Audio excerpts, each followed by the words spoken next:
My name's Maddie. Welcome to this channel, I guess. This is my first video, obviously. And I started this account to just document my 4-year-old off-the-track thoroughbred's retraining journey and our journey to the Retired Racehorse Project in October of this upcoming year. So I got him in last October on Halloween. His name's Aaron's Conquest is his jockey club. 4-year-old off-the-track thoroughbred.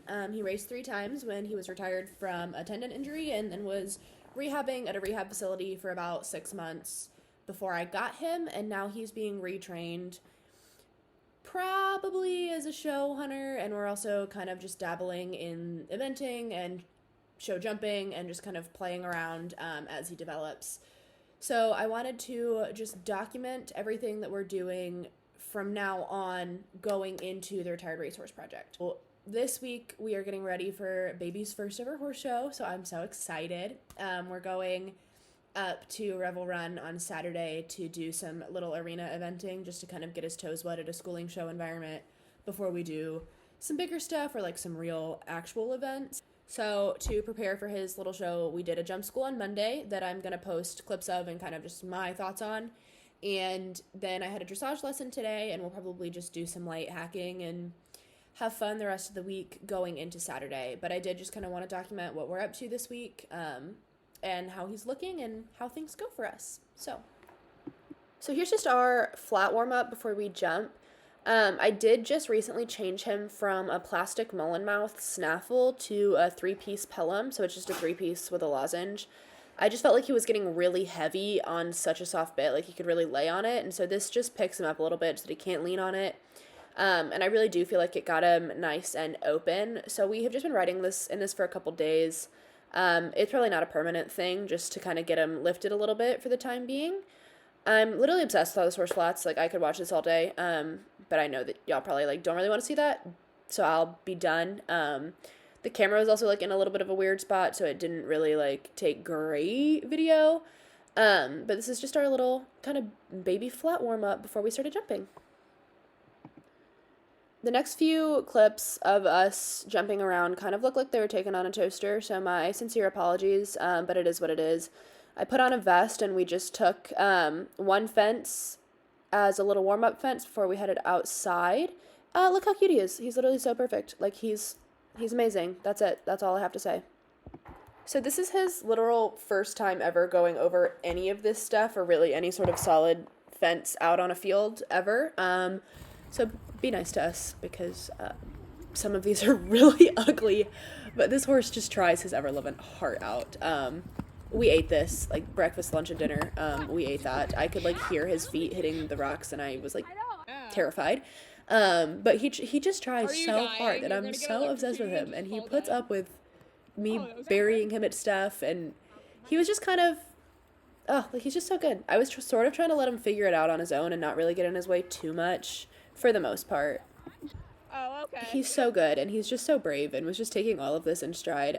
This piece right here is the biggest one we did. Aww. It's probably, maybe 2 foot, and he was just so good. He's just so freaking lovely all the time. Look at him. And then we came around. Oh, he even switched the little lead. I'm so obsessed.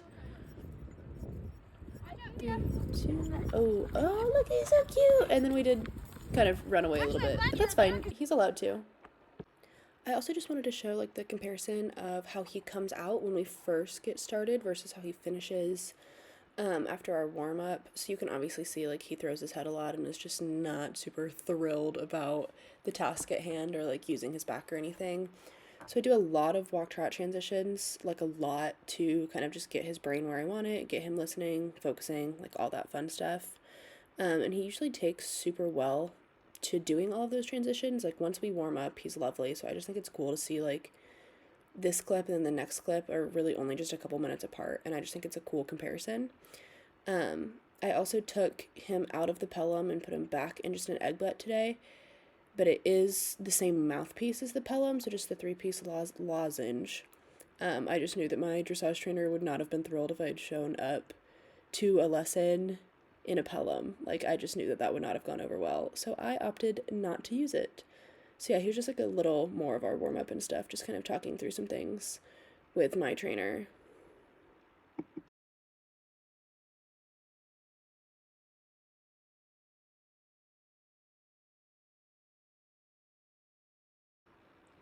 We've just been working a lot on straightness, like calm, forward, and straight with him. That's the biggest thing. You can tell he's like so unhappy with taking contact today. Like he's just so fussy.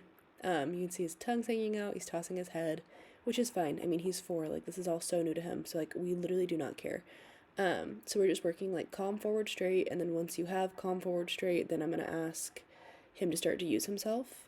But like you can just see like he starts to work out of it, which is just like so cool to watch his brain start to work. Like even here, this trot is so much better. He's not real consistent in the contact. I mean, obviously he is 4, but he does try really, really hard, which is just so cool to see. And then in this next clip, when we change directions, like he just looks so much better. I usually do like a full 10 minutes of walk trot transitions, like every 5 to 10 steps we transition. Like he just looks so much better. Obviously he's not like the strongest yet, so he can't hold it forever, but he does try his little heart out. I'm just like so proud of him. He's also his first day in this bit too. Like he's just so good. He's just, look how cute he is. I'm obsessed. I'm so obsessed. I also wanted to include the raws from my dressage lesson today, mainly so I can go back and kind of look at them and listen to some of the stuff my trainer and I were talking about, just for my own frame of reference, but I'm going to include those as well. So here that is. Play the opposite game is a good thing. It's riding proactively, and when you click up into the canter, you've got to even do it more so. You try harder to fall off that right hind and load the right shoulder. So it's really what you want to think might help is keep his withers more towards the left side. Withers to the left. Withers to the left. Yeah. And then now start to think about trotting. Good. Super. Good. Super. This is harder way, so it's not uncommon to have one side you struggle a lot more on. Good. Good. Love this. Good. Super. Super duper. All right, when you're ready, let's do one more. Several short sections of canter is better than one long. I mean, there's a place for long canters. I'm not going to say there's not. But when you're working circles and such, trying to work on balance, this is hard for them. So you can easily overdo that right hind if you good. And then take your, yeah, good work. Good boy. Good. Now ride your next point.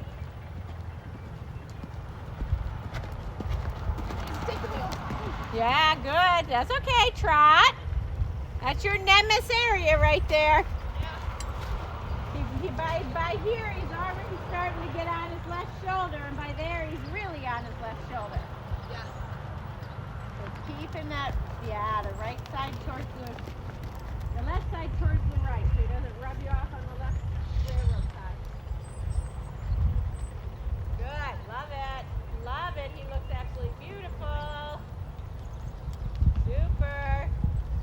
So again, whatever he does at the trot is going to be magnified in the canter. So the sooner you can ask for the correction or maintain and stay ahead of it, the better.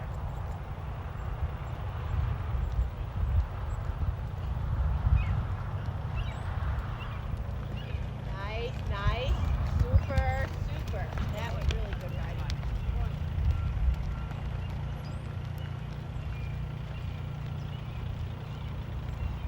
Good, now be light. But now don't come around. Left leg and then light.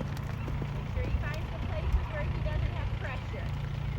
Yeah, so it's never a holding aid. You get the job done, you get soft. Get the job done, get soft.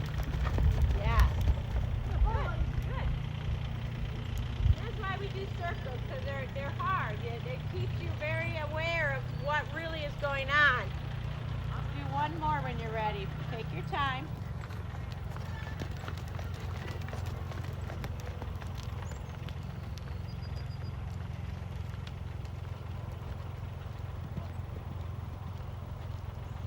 Show, allow. Show, allow. Show, left leg, allow. Left leg, allow. Get a little tougher sooner with your correction.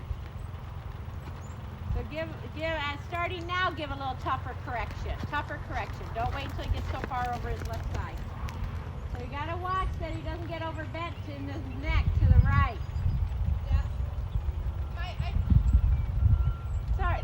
Like he's almost beating me to the bend Yeah. to the point where he is putting my left side across the neck. If that makes sense. Like, I don't want to cross my left rein across his neck. Right. And then he puts his neck under my left rein. Oh yeah, because he's pushing out. Yeah. Yeah, that makes sense. So in that instance, It's kind of too late. It's preventing it. It's way over there, keeping him here. Keeping him here. The minute he gets out here, it's over. yeah. It's not allowing the shoulder, the withers to come out here. It's keeping him in between here as you go through there. Yeah. Okay. Yeah, so if you made it this far, thank you for watching. Thank you for, I don't know, going on this little journey with me. I'm probably gonna try to actually post and, like, keep updated on how he's doing in his training because, like I said, I really do want to be able to, like, look back on this and be proud of, like, the little moments and where we are now versus where he's gonna be in October or next year or 2 years from now.